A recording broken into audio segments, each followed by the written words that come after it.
Hello and welcome, everyone. Thank you so much for joining us this evening to support A Better Chance and its incredibly important mission to develop well-educated young people of color who can grow into our future leaders.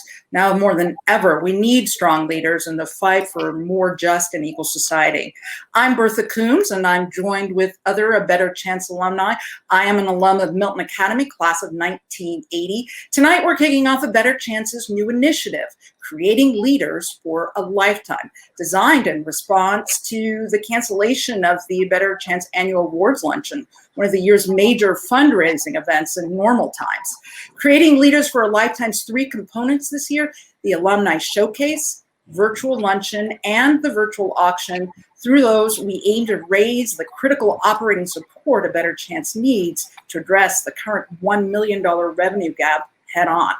For tonight's inaugural session of the Alumni Showcase, we brought together some of our community's best and brightest to examine the state of American civil rights activism and engagement in 2020.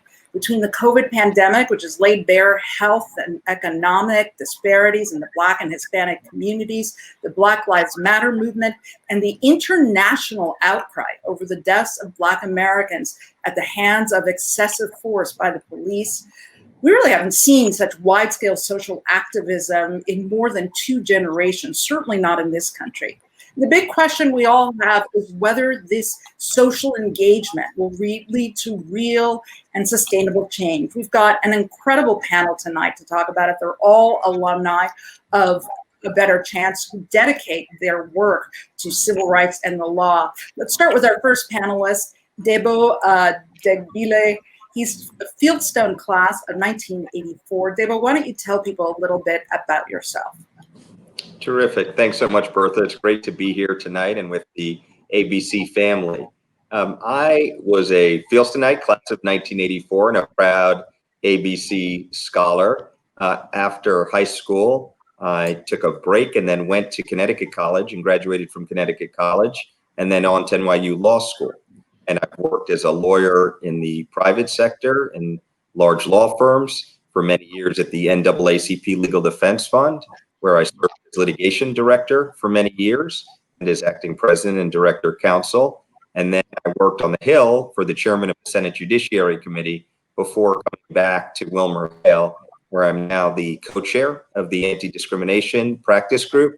And I also serve on the United States Civil Rights Commission as a presidential appointee. Barack Obama appointed me shortly before he left office in 2016. It's great to be with you. Terrific. Next to you on screen, we've got Sharia Smith. She is a graduate of the Hotchkiss School, class of 2001. Sharia. Yes. Hello, everyone. My name is Sharia Smith, like Bertha just said. I'm a native of Gary, Indiana. Went to Hotchkiss straight out of 8th grade, so from 9th through 12th grade, then on to Harvard University. And after Harvard, I did 2 years with Teach for America, where I taught in South Texas, right on the border of Texas and Mexico. I taught 5th grade, and then went into law school. Based on an essay about wanting to affect education policy, but it took me some time to actually get to that work. After I graduated from law school, I clerked for some federal judges, worked at Big Law, paid off my student loan debt, and civil rights attorney at the U.S. Department of Education. And I was there for about 4 years. In that role, though, a role that I think is actually pretty exciting that I always talk about as much as I can. I'm now the national president of our labor union, and I represent almost 3,000 employees, bargaining unit employees in the United States Department of Education, and fight to retain an independent federal workforce that works for this country, and our citizens, and fighting for retaining the ability for people to enter into the federal workforce and establish themselves into the middle class. Terrific. And finally, we have Professor Jody Armour of Lower Merion, A Better Chance class of 1978. Jody, take it away. Yeah, it's really great to be with the ABC family again. And my story really starts, my ABC story starts before ABC with the loss of my dad to the criminal justice system Family separation has been going on as part of the criminal justice system for a lot of decades. I lost him for 22 to 55 for possession and sale of marijuana. He taught himself the law and appealed his way out eventually, but in the meantime, we went from a middle-class standard of living to crumbs and roaches and rats. And that's, I would have stayed mired in that situation, but for a better chance, you know, which was a real serious intervention that made a world of difference for me. Many of the folks I was, really the vast majority of the guys I was running with in those days wound up in jail, on probation, or on parole. Wow. So an amazing story. So that's what kind of got me into law, into a better chance. From there, I went to Harvard, Berkeley Law, and now all I do is scholarship because my dad showed me the power of word work. All he had was language, and the next thing you know, his own jailhouse door was opening from stuff he learned in the warden's own law books. Well, we are going to have a great discussion, but before I begin, I'd like to take one moment to recognize our sponsors.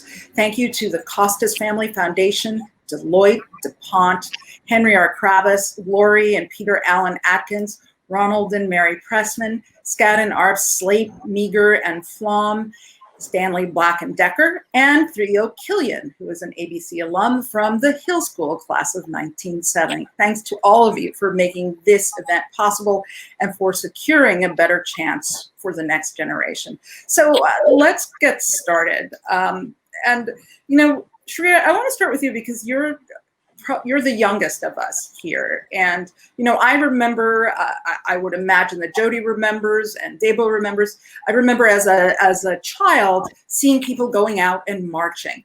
I remember, you know, seeing the signs of the workers in 1968 in Memphis who Martin Luther King had gone to help to secure better working rights for sanitation workers. They would have signs that said, "I am a man." Mm-hmm. And now here we are 50 years later, and people are saying Black Lives Matter.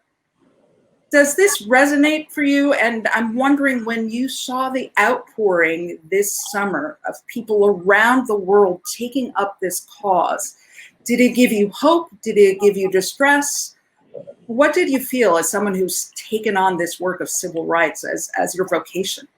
Yeah, it actually gave me some distress. It distressed me because it indicated to me that the work that had been done that you just mentioned, at the beginning of the 1960s, that not much has changed since then. In fact, we've regressed as a country.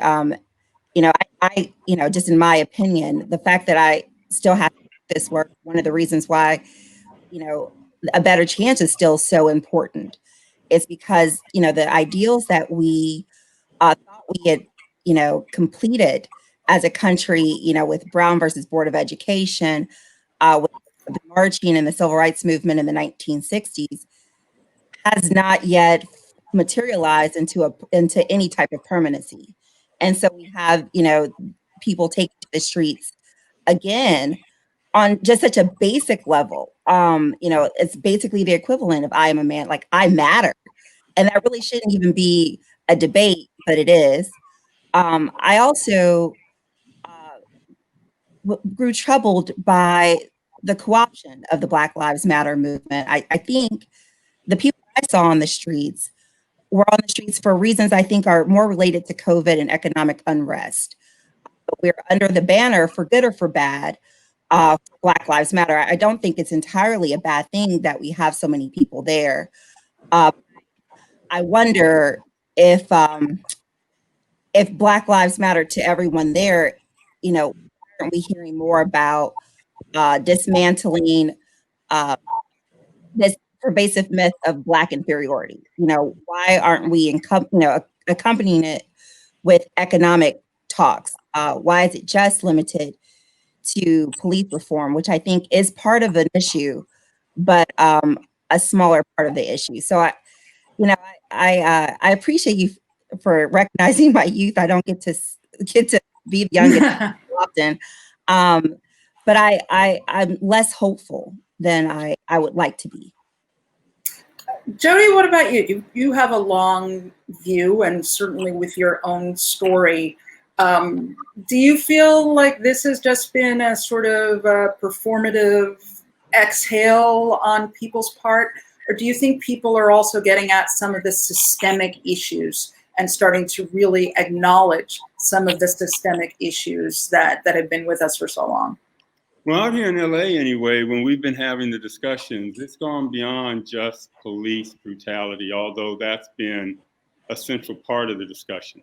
And what we've started to do with our calls for unbundling the police is to try to shrink the footprint of law enforcement so that resources can go into safety in the form of jobs and adequate housing and adequate schools.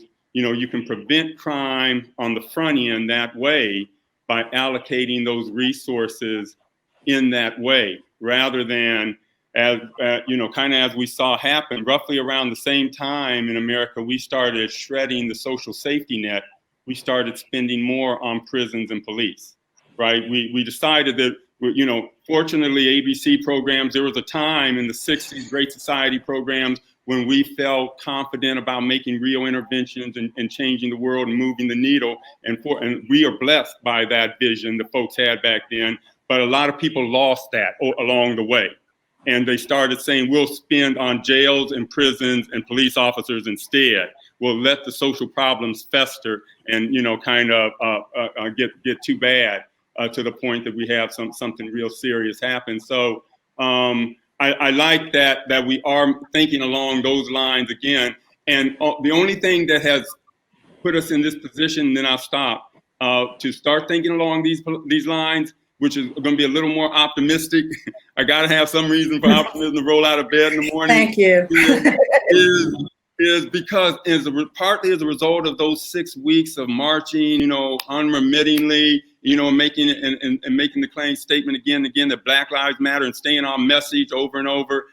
They did kickstart a lot of discussions about defunding the police, unbundling the police. We're having serious discussions about that in LA now, and up in San Francisco and all throughout California, and I expect a lot of other places. So, I do see that silver lining. One of the things that I find, I cover business news, and one of the things that I found is listening to business leaders saying they want to take up this issue, whether it is funding more groups that do social engagement, or really trying to put their money behind basically social determinants, economic determinants, health determinants, and things like that. Debo, you are often involved on the front lines of fighting for these issues in the courts. Are we going to continue to see these court battles happening? And given the fact that we may see a sea change now in the Supreme Court, what is that going to mean for this momentum that we're seeing right now? So obviously, the courts play an important role in navigating the disputes in the areas of civil rights and in mediating progress of the activists and the brave people that come forward to push the envelope in recent decades, really to try and mostly defend ground that had been captured in the fight against injustice and racial discrimination in a whole lot of areas.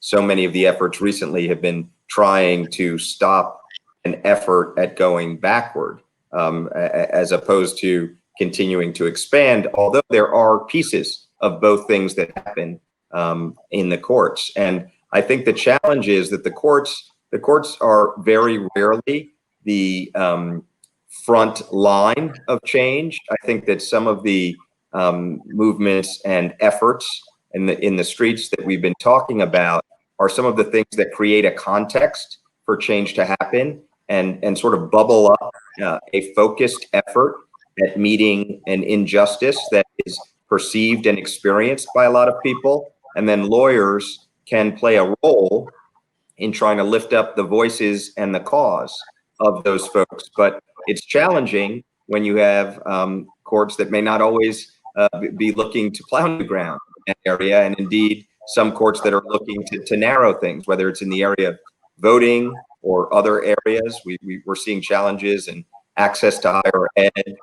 There are challenges in housing, and there's sort of a mix of things that are coming together. And so I think that pressure from folks on the ground demanding justice, demanding that the country live up to its promise of equality, that, you know, one of the ways to regard the history of the United States is that we began with the Constitution with high promises of equality for everybody, or at least it moved to that as the Constitution was amended. But too often what we've had are low practices. And one of the ways to think about civil rights is as a concerted effort to narrow the gap between our high promises and what are too often low practices. That's the way I regard my efforts through the years. And I think that that's an effort that requires a lot of people doing a lot of different things in order to ensure that progress is made. And sometimes again, when we face retrenchment.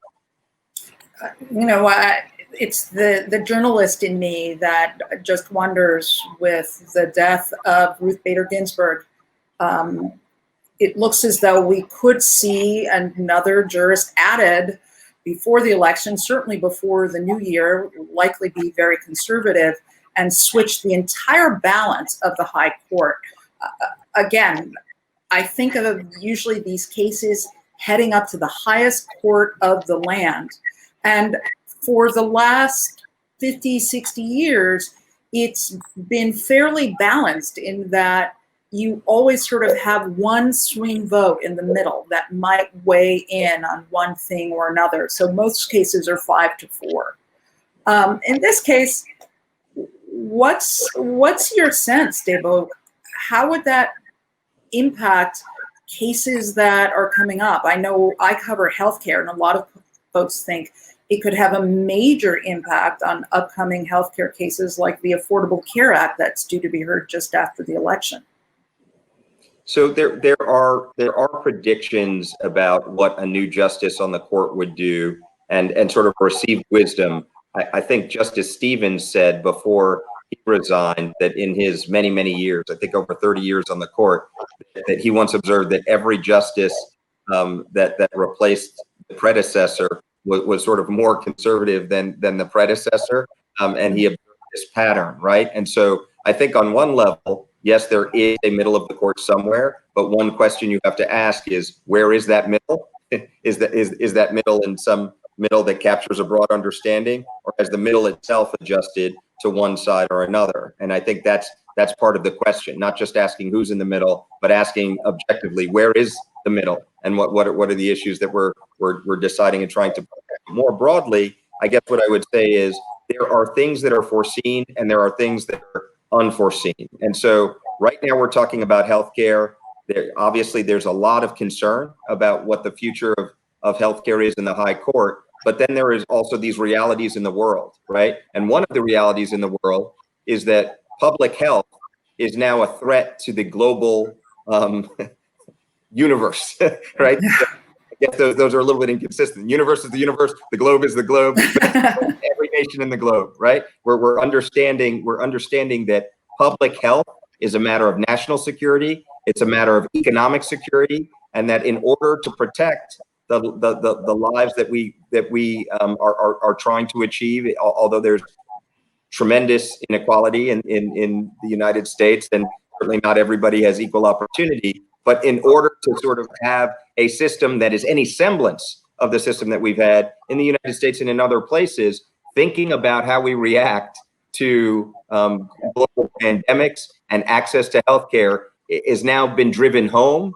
in a way that perhaps when we were talking about the last case in healthcare coming to the Supreme Court, we didn't understand. So part of the conversation is, are we going to continue to see things in the same way, or are there pressures? Is there some context that's going to be So added? when you say we, you think about the social context outside of the court, not necessarily just the letter of the law and what they might decide with regard to that, the ruling that is at stake. I think that's right, but in part, the reason I say that is because sometimes the court is the last word, but sometimes it's not the last word. one of the things that Ruth Bader Ginsburg did famously is that she wrote powerful dissents. And the reason she wrote those dissents is because she sometimes was encouraging folks, the legislature, Congress, to make sure that whatever the perceived injustice was in the case in front of her was actually not the last word, and that there would be another chapter, right? And so part of what I'm suggesting is that in the democracy, there's a dialectic. There's a conversation that happens between the legislative branches and the court. And we have seen through history that there are these external pressures that sometimes impact what the worldview is in the court. It doesn't mean that there's a guarantee in any particular case in the moment, but it does mean that over time, things that were regarded in one way in a particular moment may be regarded in another way in the next moment, because sometimes you have to take cognizance of those facts that you were once able to ignore. Things don't remain static, at least not for long. You know, what's interesting is fascinating for me talking with all of you. When I was going through ABC, my thought was that I wanted to go to Harvard Law School, and that, or maybe Yale, and that maybe I wanted to become a lawyer up on Capitol Hill and fight for civil rights and do that and be involved in the political process. Once I worked on a campaign, somewhere along the line, I decided that it was more fun to be a journalist than to actually be a lawyer, and plus the idea of law school just seemed too much for me. But I wonder, you know, Sharia, if you were a student now, do you think you'd still want to pursue law? And for students who might be listening tonight, what are some of the things they can do if they want to engage and they want to pursue a career or vocation of civil rights and engagement? Yeah, I think that you thought rightly about your career decision, because I do think the media does drive how people think about things and the worldview. You know, I'd always wanted to be a lawyer, and I had a thought before I entered law school, and certainly before I entered the practice of law, which I do love, about I had a perception of how powerful lawyers are, and perhaps I just haven't, I haven't had that experience yet. But the work that we do, I really do feel as if I am trying to fill a champagne flute with a fire hose. You know, we are limited. One thing, the work that we do is very reactive. So we don't really act on things unless people bring things to us. In the Office for Civil Rights, you generally don't have what you might envision as the people coming to our office, the disenfranchised, served. And I think that's because the disenfranchised and the underserved aren't really told that they have an area of redress. So we have a different type of population that comes and seeks our intervention in their issues. And we are reactive. And those things that we receive in our office, that's just the tip of the iceberg. We don't really know what is out there. There are a lot of things that our office cannot do, where the media, people come to me all the time. There are a whole bunch of dreadlock cases from schools where we're being kids are based on their harassed because of their haircut, their natural hair. And a lot of my friends are just like, what are you guys doing about that? Well, the answer is nothing.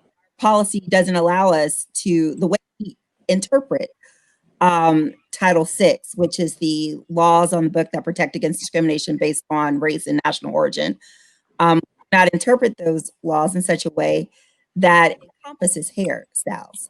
So we don't do anything about an issue that our brothers and sisters in the media have let people know is a concern. And so I don't know if I do enjoy law. I think the law has given me an education about what is possible and what else needs to be done. I think if I could do it again, I would probably pursue a career in finance. I do think even above the media, it is, financial giants that run the world, and they employ people to help us perceive things in ways that might be more beneficial to whatever their bottom line is. I do find them to be maybe the puppet masters. But or again, in some cases, change agents as well. Yeah, and exactly. I mean, puppet master is good or bad. I say that without, I guess that does have a negative. It sounds a little pejorative. Yeah, but they're change agents, you know, for better or worse. Now, Jody, you know, as we talk about making change, you focus on the law, and now you focus on writing.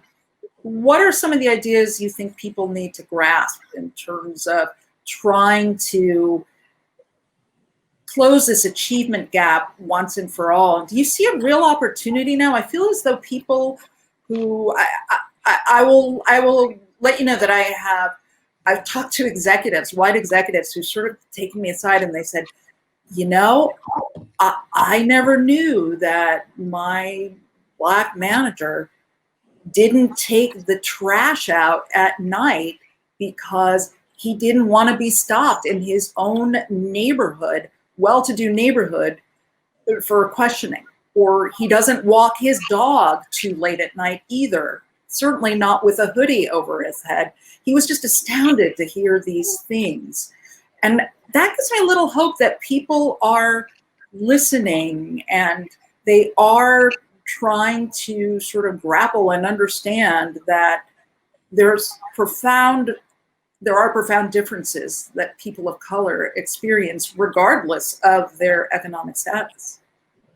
Yeah, and I think, you know, a lot of my early scholarship was writing about racial profiling, what I call the black tax, and strenuously opposing it, of course. But there's a silver lining in it. And that'd be odd to hear coming from me, given my earlier writing. But there is a silver lining in the black tax in this sense. I've had neighbors of mine here in View Park, which LA Times called Black Beverly Hills in LA. You put View Park, Windsor Hills, Baldwin Hills, and Ladera Heights together, you got one of the largest upper middle class areas in the country. And I've had neighbors, when my son's friends were visiting them from their basketball, baseball, football teams from other neighborhoods, tell me, we don't want Compton up here. We don't want South Central up here. And that's both people of color and? It was an all black neighborhood. Huh. It's a Black Beverly Hills, right? This is kind of, you know, kind of the gated community, economically gated community mentality that I've seen among, you know, the Black bourgeoisie, you know. Yeah. And since I'm coming as an ABC student, I'm coming from truly disadvantaged background, but I'm in situations in which a lot of people aren't coming from those backgrounds. Mm-hmm. I'm able to see how they're treating people from the background I'm from. You know, when they say they don't and are they conscious of it? Do they realize what they're saying? No. They kind of realize it to this extent, but they don't care about it. They don't realize, they don't understand that when they say they don't want Compton up here, they don't want me up here, because I'm basically Compton up here. You know, I'm basically South Central up here, you know, and Watts up here. And they don't quite get that. No, they think that they are just practicing rational profiling. They're being perfectly rational. There's a statistically rational relationship between neighborhood and risk of crime, they would say. These same Black Brahmins, by the way, who rail against racial profiling when it's practiced against them on those same statistical grounds, practice facial profiling on their own Black brothers and sisters, right, here on economic grounds. So wait, so where's the silver lining? Because that sounds like a pretty dark cloud to me. Here's the silver lining. The silver lining is this. Every time the black tax strikes one of these Black Brahmins up here, one of these members of the Black bourgeoisie, when they, you know, the rage of the privileged class. Ellis Coles wrote a book a long time ago about, you know, Black doctors and lawyers feeling rage because they're getting profiled and upset about it. Every time it strikes, they should have a moment of zen. They should go into a moment of zen and think about why they're being profiled and recognize that the reason they're being profiled is because people can say there's a statistically rational relationship between race and a risk of crime that I'm worried about. And that's there because blacks are disproportionately concentrated in desperate circumstances, poverty, right? You take a group of people, you disproportionately concentrate them in desperate circumstances, and it's sadden but not surprise you to find them disproportionately turning to desperate undertakings like crime. So if you want to get rid of the black tax and being racially profiled as a black middle-class person, you better do something to lift truly disadvantaged blacks out of criminogenic conditions that have them disproportionately turning to crime and therefore supporting statistical generalizations that give rise to the racial profiling. Groups like A Better Chance help the really talented young people. How do we get continued momentum in helping people whose talents may not lie in academics, who are okay working what is now our essential job, but they just want a decent wage?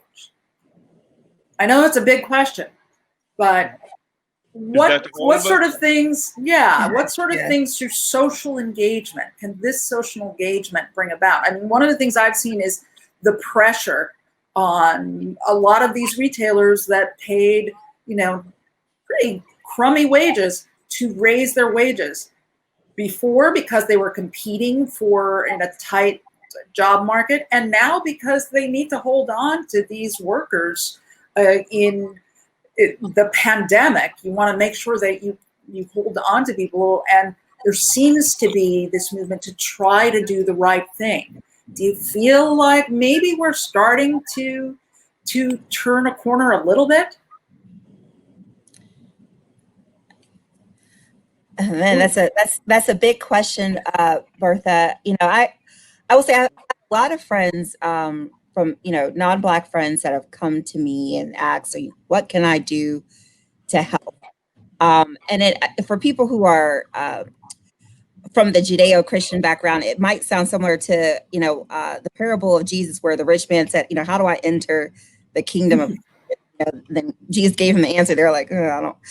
And so the answer I give is, they're asking what organizations they can donate to, all that stuff. And I say to them, well, A Better Chance, I hope, is the first thing you say to them. Obviously, yes, right? obviously. As big a check as you can to A Better Chance. Yes.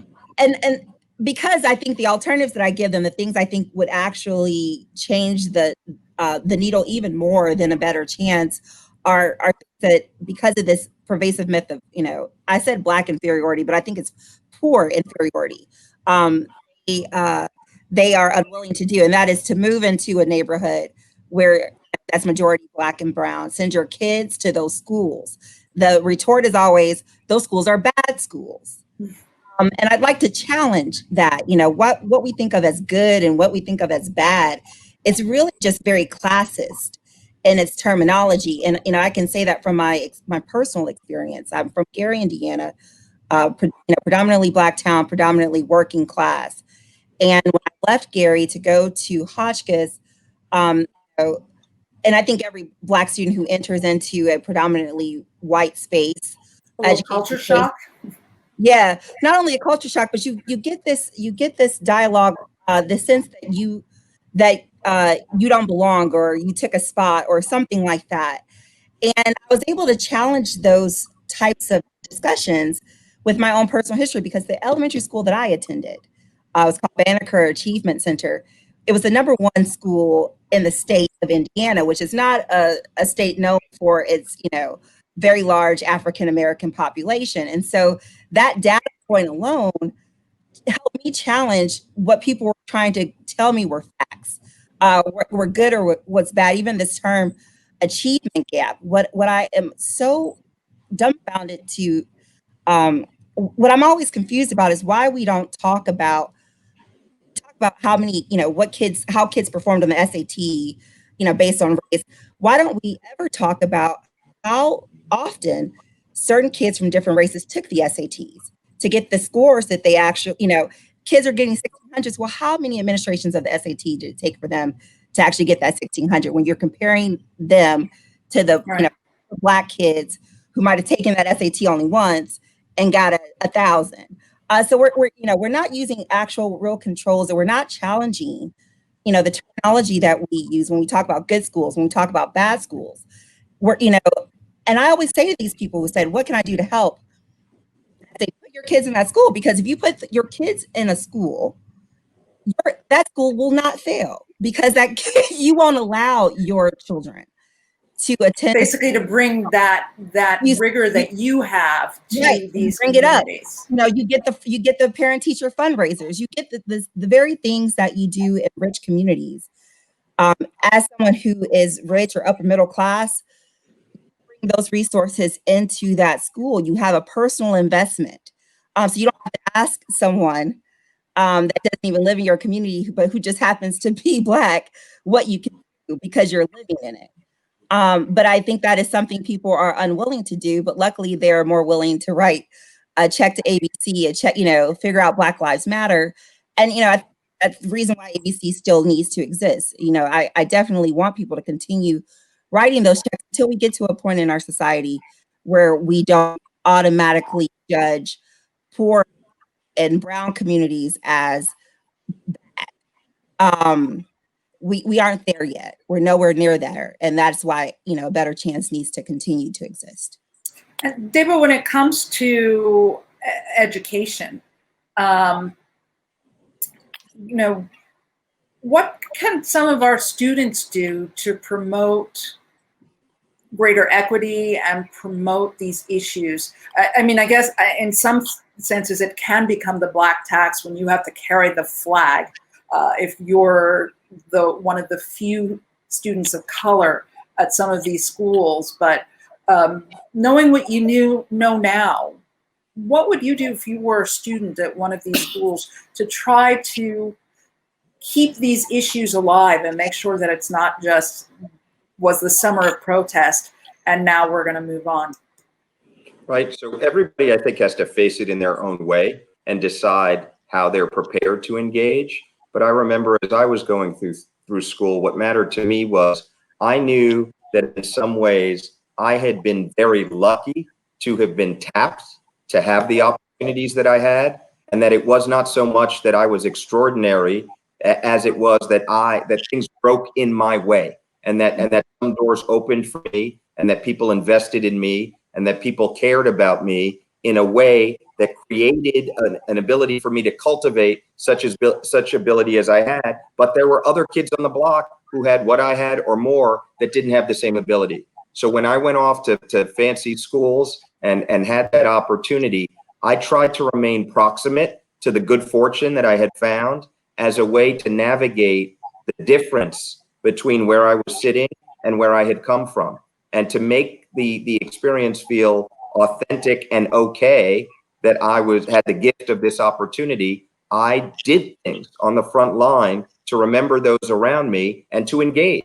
I worked and led the tutorial program in college, recruiting my peers to go into the public school and to help folks with their academics and to try and broaden the experience between the town and gown so that people could understand something about educational inequality and create an opportunity and be a role model for somebody else. And I worked in the public defender's office, understanding that as an intern in those days, to learn something about the criminal justice system, and learn from the lawyers there, and to see something about what inequality looked like in the criminal justice system so that I could have more information about what the opportunities were to me and what the small differences. Sometimes the small differences were between where I was sitting and other people were sitting. And so sometimes what you have are people that are trying to have a different seat in the pyramid. They're trying to be in a different place. And so some of the folks that Jody may have mentioned, they wanted to be a different place in the pyramid. They wanted to be on the top, and perhaps they didn't want anybody reminding them from whence they came, or that there are other folks like them that are in a different position. But sometimes there are those that want to fight to change the number of spots at the top of the pyramid, that want to make the room bigger. And I find value in engaging in these issues, not just so I can pay my rent, or I can have a comfortable life, or my kids can have a comfortable life, but so I can use such ability as I have to do that, to be sure, but also to try and think about those that I may be able to affect in light of the blessings that I've had, in light of the opportunities I've had, to be a voice for the voiceless in some way. And you don't have to be a lawyer to do that. You can be in a corporation and do that for the new person that's coming in the door. You can be in an educational institution and do that for folks that are coming in. You can do it for the first generation kid who knows nothing about high school or college. You can do it for the kid at the boarding school who doesn't know all of the fancy traditions of Choate and perhaps came from an inner city situation, and just treat people with the respect and to learn from what they have to add and view them as somebody that's coming to bring their attributes, not to share deficits, but to bring their attributes that may tell you something about who you are. You know, I'm going to confess to y'all, my family is first generation. I was born in Cuba. We came over when I was 4. So I always have this feeling of people who are immigrants, people who come from a economically disadvantaged background. We're a little more ornery. Those of us who just keep pushing forward to succeed and pushing forward to help others succeed, because we're not happy with the status quo and we want to move forward. And I think everyone I've ever met from ABC has that within them. And I'm a little biased in that those are the people I gravitate more toward, because they've worked for it and they've recognized that effort in other people. I didn't mean to preach there, but that's often how I feel when I meet other people who have gone through that struggle. They understand it. So I don't really understand the bougie, don't let those people come in, close the gate behind me kind of experience, Jody. I'd imagine that you probably don't have much patience for that.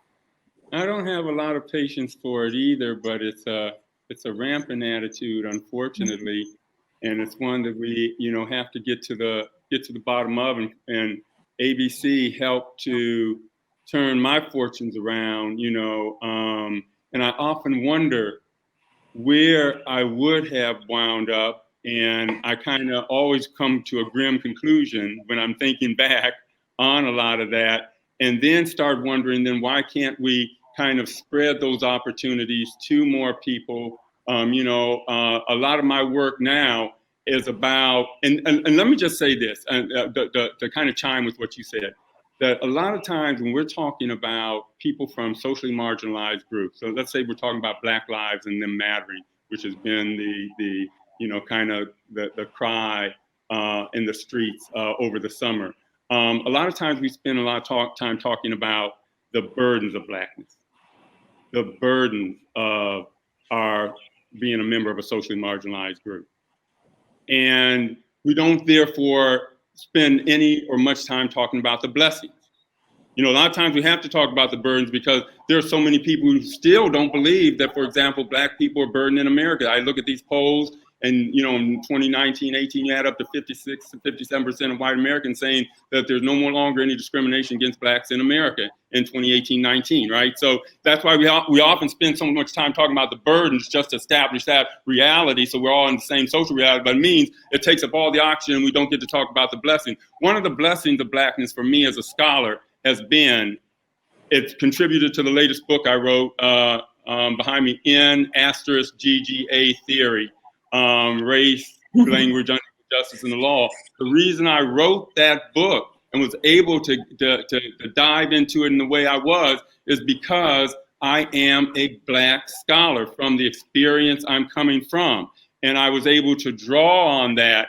And, Du Bois talks about dual consciousness. He talks about, especially Black folk having to have a dual consciousness. One, and I think this can apply to other groups, I'm going to zero in on Black folk. One, you have to master the dominant culture because you have to be able to negotiate it to be successful. And then you have to master your own because you gotta love your people. You're living with your folk, right? So you bring a dual perspective to problems anytime you're coming up on them. And dual perspectives, that's binocular disparity. If you look at anything with binocular disparity, you're going to see more nuance. You're going to have more depth perception than someone who lacks multiple perspectives that they can bring to bear simultaneously on a subject. And I do that in my scholarship all the time. And it's what makes my scholarship, I think, the kind of scholarship that people keep inviting me to write more of and speak about, right, is because it's because of the blessings of blackness, the blessings of, of social marginality, not trying to give short shrift to the burdens, because they are many and varied, but there are many blessings too. If I could piggyback on that, I don't know if I was thinking about, what ABC gave to me, and it made me bilingual. Not in, another tongue, but bilingual in the language of the working class, in the language of the upper middle class. The code switch. Yeah, code switch, but while allowing me to keep my authenticity, because as was David was saying, what was so important to me, and I think what was integral for my own self-development and self-esteem, is that I brought my full self to Hotchkiss. I did not, there was a temptation to just, try to pretend that I was part of this culture that most of my classmates were part of. But I feel like the language was just so different that even if I tried to pretend, I would have looked like a fool. There's a book that I've just finished reading called The Privileged Poor, where they talk about, that language, people using as a verb. That was something that I had never had experience in Gary. But now that I have this dual language now, and also just dual focus, like Jody just said, that allows me to speak truth to power. So when I'm in rooms where people who have never interacted with someone who's poor, or they can count on one hand the amount of Black people, the amount of Black descendants of slaves, Black or immigrants that they've ever that they've actually had a personal interaction with, I can bring that my perspective, which includes all of that, to the table, and help people be better leaders, consider blind spots that they did not even realize that they have, and it helps me. It helps me think about things in different ways, and I do credit ABC with allowing me, into this boarding school experience. But for ABC, I would not have had that. I think I would have been okay, but the language of the wealthy, I would not have known. We've got a few minutes left here, and I wanted to open it up. I don't know if we have any questions that might be coming through from some of the folks who are listening, or students. We could address that before we wrap up here tonight. So, of course, I'm looking over here on the side and have not seen anything come through yet. I'm just wondering if there's anything. We are living in an extraordinary time, a pandemic like the likes of which we haven't seen in a century, and at the same time, this intensity of social and civil rights discussion and engagement. I'm just wondering if there's anything from this experience over the last 6 months that has really stood out for all of you. Just that, it seems that they're out in the streets saying we no longer want just Band-Aids or marginal, incremental fixes or papering over things without, really getting at any solutions.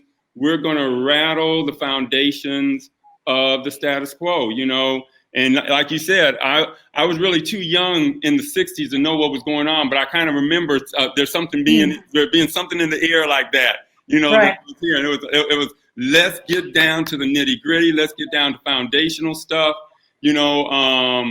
I think that's what inspired me. For example, to do this. The recent book I did, I realized that Michelle Alexander, when she says, most of what got us mass incarceration is low-level nonviolent drug offenders, I realized, and I did some research, that no, most of the people in prison are there for violent offenses and serious offenses.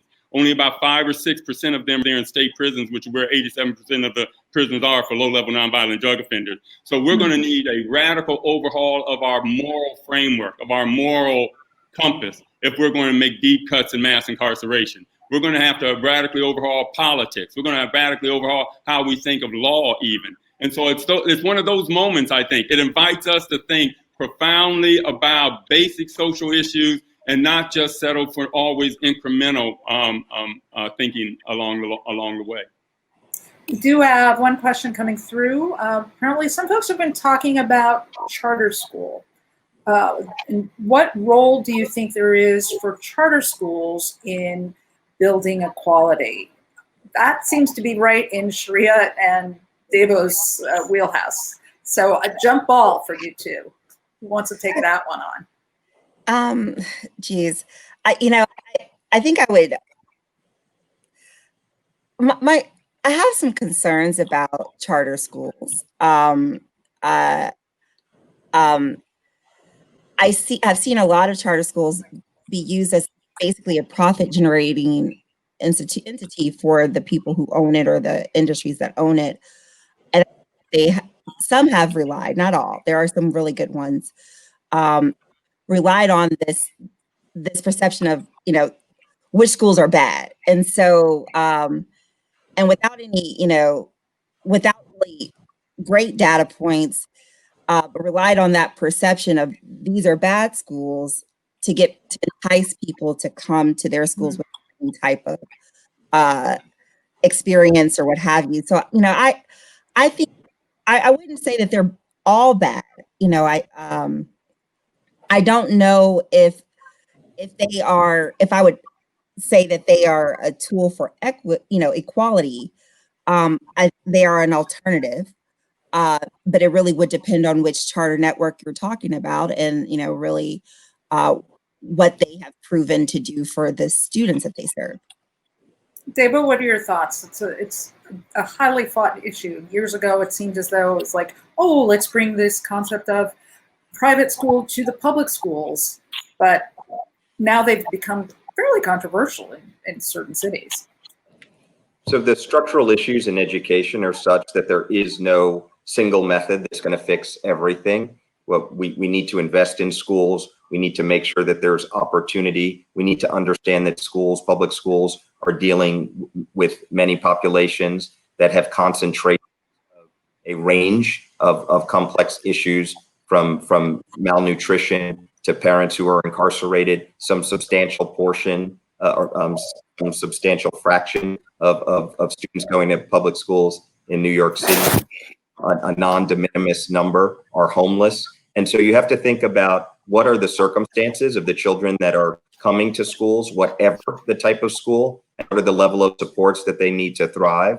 And there are some very good charter schools that discharge their mission and do great things. There are other charter schools that push kids out, that don't particularly discharge their mission any better than other schools, and that consume a lot of resources. And so I don't have a categorical response to that. I think that is there a role for charter schools? Perhaps there's an opportunity there, and it's very hard to tell parents who are upset with the schools that they've seen in their neighborhood over a long period of time not change, that they shouldn't have an opportunity to try something else. By the same token, I think that ultimately a better approach for society is if we were able to level up our public schools and to make those opportunities, deliver on the promise of education, and to not allow the accident of zip code to be determinative of what educational opportunity you're getting. I mean, ABC is extraordinary because it does create an opportunity for students to be in a circumstance where they are surrounded by folks that have many advantages, teachers that often are very good, but not perfect, and to be on a trajectory of being college bound and bound for the top schools like many of us have, or all of us have gone to.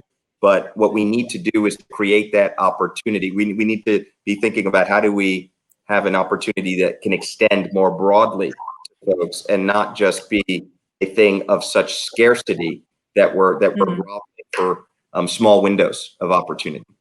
Speaking of the schools that we all went to, someone asked, would any of you want your own children to go to an ABC school? I don't have children, but I would, though I think the great thing would be that I would be able to provide them that sort of context that Sharia talked about the fact that you might be very different from these folks, but you still want to be yourself. And I think A Better Chance does a lot more support with regard to that now than back in the last century when some of us were going to school when we were in the first few cohorts. But Jody, what are your thoughts? Would you send your child? No question I'd send my boys to an ABC program if I could. The thing is, because I went to one, they don't need it like I needed it. I really needed it. I needed that intensive intervention. We had house tutors living with us, the house directors living with us, and it was, to really catch up to where the students were that I encountered when I got to ABC took a lot of work. It's like, so I had all three of my sons were crazy about, sports. My youngest wound up going to Division I Berkeley basketball. How did he do that? By doing what his other friends were doing. That's 300 shots a day, 20 minutes of dribbling a day, every day from 9th grade on. Well, that's what I got in A Better Chance. It was like every day you had drills, you had consistency, you had to work, get your game up to. By the time I got to Harvard, it actually wasn't. It was almost. I almost felt like you had all the tools you needed. Downhill a little bit. I was going uphill so long that I felt like a little downward slope.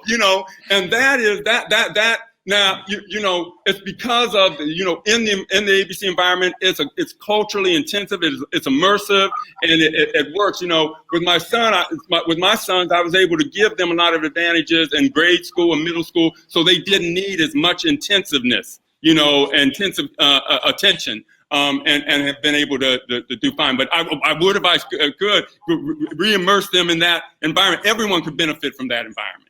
Yeah, I would say the same. I don't have children yet either. I don't see, I've been blessed that I don't, that my children probably will have that bilingualness that I just talked about that, boarding school gave to me. But one of the things that I really like that I didn't appreciate until I was older, that you get from boarding school is this sense of independence. I would want my children to develop themselves at that age, 14 through 18, outside of being my child. I don't want them to go through Dallas or Gary or wherever we might be living and say, oh, my mom is a lawyer, which I see a lot of people who went to private schools, very great ones, do.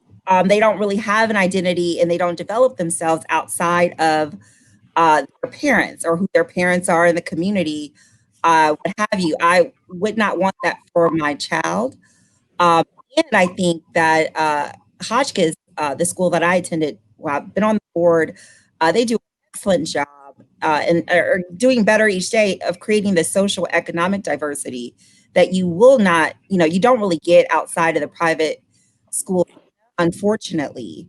But I would want my children to understand who they are as individuals outside of their parents, along with other children who are doing the same thing, and understand, who they would connect with and align with without having to have the safety net or a helicopter parent nearby. I do not anticipate being, being that parent. Again, I don't have children yet, so it does remains to be seen, but I absolutely would. Well, I think we're gonna leave it there and give you the last word, Debo. Sorry about that. We're coming up on the end of our program. Jody actually had to step out because he had another program. He's very busy promoting that book. More power to him. Thank you, Debo and Sharia, and thank you to everyone who submitted questions for the Q&A and for tuning in to this, the first session of Creating Leaders for a Lifetime Alumni Showcase. As I mentioned earlier, Creating Leaders for a Lifetime was created to address the lost revenue from the A Better Chance annual awards luncheon.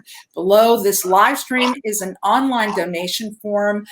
I'd ask you, if you can, to really make a donation right now, if you can, to A Better Chance. It's so important listen to the experiences that we've all had and how it remains a life-changing force for so many young scholars. As a financial news reporter and an alumni, I assure you that nothing pays better dividends than investing in the future of young, talented students like the Scholars of a Better Chance. So I encourage you all to register as well for Creating Leaders for a Lifetime Virtual Luncheon. That's scheduled for Friday, October 9th at 7 p.m., a very late lunch, unless you're on the West Coast, I guess. You can register for that event by clicking the navigation bar above and selecting Virtual Luncheon. So before we leave, I'd like to give our panelists one last opportunity to have a final word. Debo, since Sharia talked about going to school, I'll give you the last word tonight. Well, ABC and the Fieldston School made a transformative difference in my life. I had the opportunity to join a bunch of alums this weekend for the memorial service of a classmate who died too young, and about 40 or so of us got together for 2 hours to remember our brother, Mark Fort, an educator in Los Angeles from Co-op City in the Bronx, who dedicated his life to creating opportunities for Black and brown kids, some of whom participated in the memorial and talked about the way in which he affected his life, their lives. And Fieldston really put me on a path to know that I could achieve academically and to open the doors that has created an extraordinary opportunity for me to keep trying to fight the good fight, or as John Lewis says, to get in good trouble. And ABC was a catapult and a change agent that helped that happen. And so I just want you to know that every time you give $1 to ABC, you're investing $1 in making America a more inclusive place, and a place that's closing that gap between our high promises and low practices. So let's do it. Thank you so much. Do invest and do tell your friends. We're really in great need this year, especially, and scholars really need our support. Thank you to everyone who tuned in today, and we look forward to seeing you all at future sessions and our virtual luncheon on Friday, October 9th at 7 p.m. Eastern. Have a great evening. Thank you. Bye-bye, everybody.